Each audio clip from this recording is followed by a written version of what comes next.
A blessed good morning to you all, our church, as well as all our brothers and sisters in Christ from all over the world. I hope you are all well. Before we share the word of God this morning, let us come to the presence of God in prayer. Let us pray. Heavenly Father, we thank you once again for bringing us this morning. As we are about to share your word, we pray for your presence with us this morning. Enlighten our hearts so that we understand and change our lives. We pray all this in the name of our Lord Jesus Christ. Amen. For this morning's message, I've picked a message from the Old Testament, and it's the chapter 30 of the book of Genesis. I'll let you read in your spare time, and it's the whole chapter of Genesis, particularly the verse 1 that I've chosen to be my text for this morning. Genesis 30 verse 1, and it says like this: When Rachel saw that she was not bearing Jacob any children, she became jealous of her sister Leah. So she said to Jacob, "Give me children, or I will die." Give me children, or I will die. In the earlier chapters of the book of Genesis, we see God in a perfect relationship with the first man and woman of his creation. Adam and Eve, they were in a perfect relationship with God until sin was introduced in this relationship.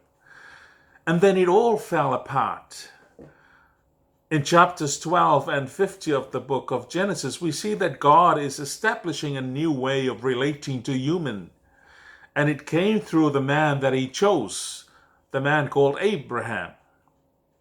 And Abraham gave birth to Isaac, and Isaac gave birth to Jacob, who was later named Israel.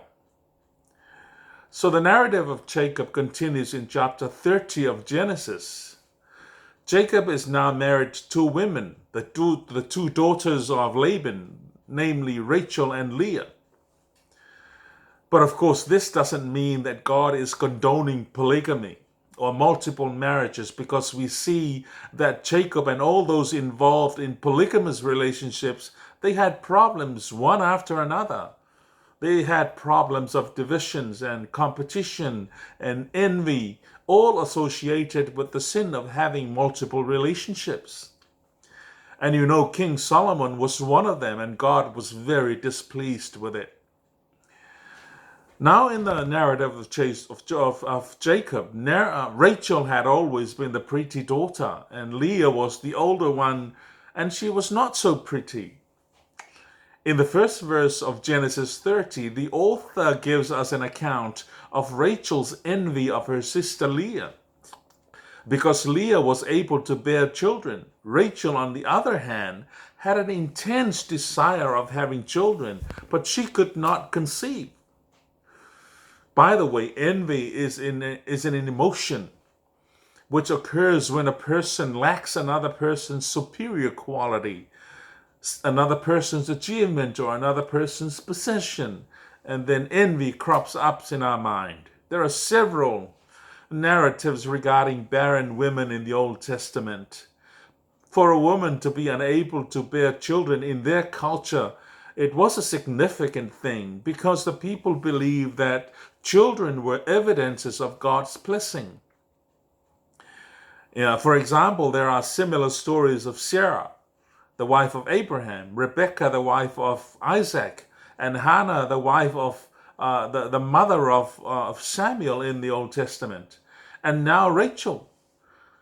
These are the women that they all experienced barren wombs, but they are all stories of miraculous intervention by God, when you approach him with faith.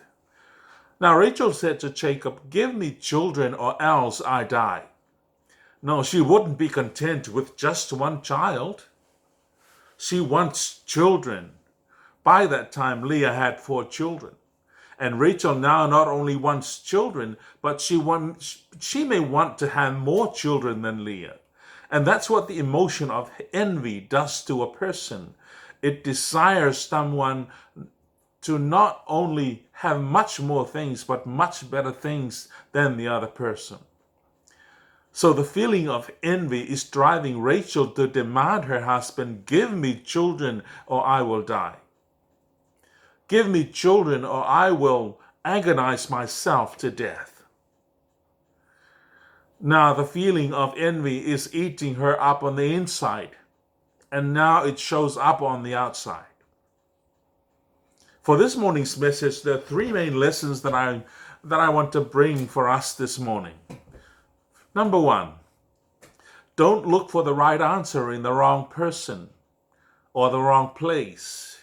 If you look for the right answer and if you look for the truth, look to God. Now, when Rachel asked her husband, give me children or I will die, Jacob replied, am I in the place of God? We can tell from Jacob's reply that he was angry. He was angry because perhaps he knew that Rachel was asking about the same thing that he had on his mind all this time. Perhaps because in his mind he had been wondering and questioning God about Rachel's inability to have children.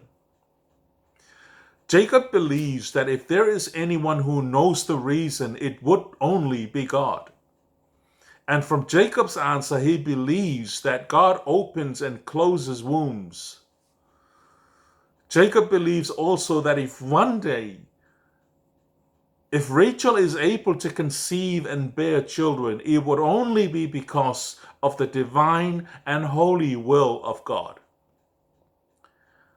Jacob says, am I in the place of God? Rachel, are you asking me what I cannot give you? Rachel, you're asking me what no human but only God can give. Jacob acknowledges the hand of God in the affliction of Rachel. It is the Lord who withholds the fruit of the womb. Now let's come to think of it. Rachel's quest for an answer is a genuine one. It's a genuine desire for Rachel to have children. But the problem is she was looking for the right answer in the wrong place, in the wrong person. Jacob was in no position to provide the right answer for a genuine question like that. So whatever we want, it is God that grants it. And it is God who withholds it. He is the sovereign Lord, the most wise, the most holy, and the most just. He knows what's best for us. Jacob also acknowledges his own inability to alter what God had appointed. Am I in the place of God? To Jacob, he is not the one to provide the solution to the problem. And John the Baptist acknowledged that too. In the Gospel of John, when the Jewish leaders in Jerusalem sent priests and the Levites to ask John the Baptist who he was, John confessed and said, I am not the Messiah. I am not the Savior. My role is to point to the one who is the Christ. That's in John 1:19-20. We may be subjected in this world to sufferings, due to our desires not being met. Things that we are not able to have. But Paul says in Romans 8:19-21, he says, I consider that our present sufferings are not worth comparing with the glory that will be revealed in us. For the creation was subjected to frustration, not by its own choice, but by the will of the one who subjected it, in hope that the creation itself will be liberated from its bondage to decay and brought into freedom, the glory of the children of God.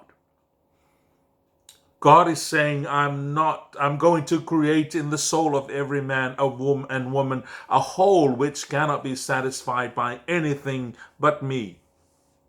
Because otherwise they will be looking for the right answer in the wrong place, the wrong people, and they will be disappointed as a result. They will fall into deep misery and dark depression. On the other hand, if they look to me to fill the hole in their soul, they will discover I'll never let them down. Children of God, God made you to be totally dependent upon Him. Therefore, the person who finally gives up looking to the wrong place and looks to God exclusively, like Leah, will be set free and end up praising the Lord. The only way you'll be truly satisfied is to be extremely close to God, totally dependent on Him. Nothing in this world can fill the hole in your soul. The hunger in your heart can only be filled through the intimacy and your dependency and an ever-deepening relationship with the one who created you. All her life she had been the pretty one, the one who received all the attention. But now her sister gets all the attention. Now Rachel is devastated and she says, "Give me children, Jacob, or else I die." Don't look for the right answer in the wrong place and the wrong people. Look to God. Number 2, don't look for the right answer in the wrong manner. Rachel says, "Give me children or else I die. I demand that you give me kids." There are those who pray to God with that kind of attitude. You demand it and then God gives it to you.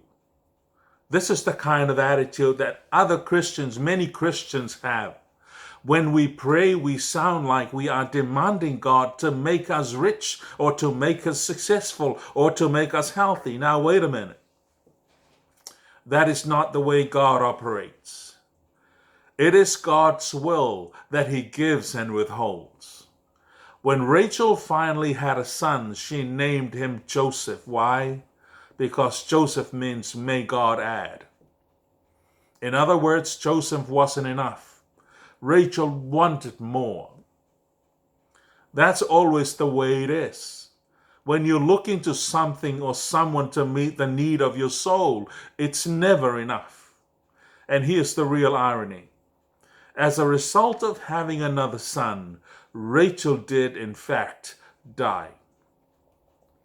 As she was dying in childbirth, what did she say?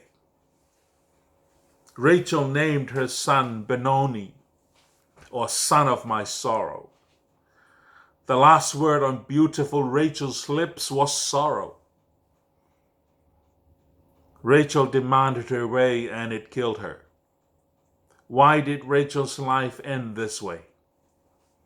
Because she looked to the wrong person and asked in the wrong manner. No one can fill the hole in your soul because you were created for a deep and yet humble relationship with God. The Bible says, "Trust in the Lord with all your heart. Do not depend on your own understanding.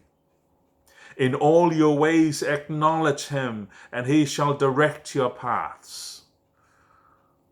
That's from Proverbs chapter 3, verses 5 and 6. Trust in the Lord with all your heart. Don't look to anyone else to fill the hole in your soul. Do not depend on your own understanding. Don't demand God to do the things your way. In all your ways, acknowledge Him.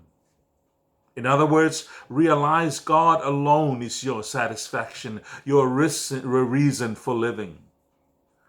And He shall direct your paths. He will fill every need. Now, children of God, don't trust in your own demands or desires, your own plans or perspective. If you do, you will die with the word sorrow on your lips. Instead, trust in the Lord with all your heart, and He will direct you not to the place of Rachel's sorrow, but to the place Leah found her ultimate satisfaction. God will direct you to Himself. Don't look for the right answer in the wrong place. Look to God. Don't look for the right answer in the wrong manner. And number 3, where are you looking for the right answer? Rachel was certainly not looking for the truth in the right place. She was looking not to God, but to the world. She was seeking an answer in the dark. God certainly had a plan for Rachel's life. But Rachel was so impatient that she took her grief to the extreme. She was frustrated, she was angry, and she was bitter toward her husband Jacob. Rachel's desire to have children is a noble one, it's a good desire. No, but she was impatient. Where are you looking for the right answer? Let's observe the difference between Rachel and Hannah, the mother of Samuel. Hannah took her misery to God in prayer. She made a vow saying, Lord Almighty, if you will only look on your servant's misery and remember me, and not forget your servant, but give her a son, then I will give him to the Lord for all the days of his life. Now let's see the difference. That was Hannah. Look at Rachel. Rachel envied. She was jealous. And she took her problem to her husband. In contrast, Hannah wept and she cried out to the Lord. Hannah acknowledged that it is the will of God that she was not able to conceive. And then God granted her wish and she gave her son to the service of the Lord. Rachel was accusing someone else for her situation. She accused Jacob as if Jacob was responsible. She was so upset that she even thought of death. Now, did she ever think of committing suicide? Or is it because of her situation that she would be heartbroken and die? Now, Jacob did the right thing and made the wise decision. He wisely referred his wife to God for the cause of her infertility. Now, it was God that left her womb closed for a time. Rachel didn't turn to the Lord in her greatest need.